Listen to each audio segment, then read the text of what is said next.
CNA denoncoi një rast flagrant ku kryebashkiaku Erion Velia i kërkon mbylljen e CNA-s duke raportuar artikuj denoncues rreth tij.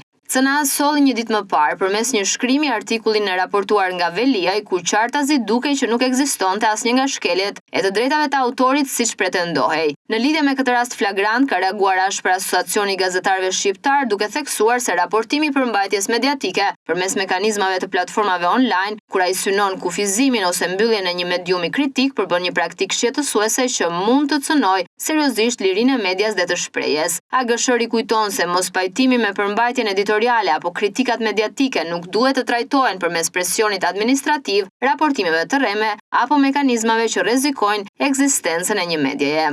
Çdo pretendim për shkelje ligjore duhet të trajtohet në rrugë transparente dhe proporcionale, duke respektuar standardet kombëtare dhe ndërkombëtare për lirinë e medias, thuhet ndër të tjera në reagimin e AGSH-s.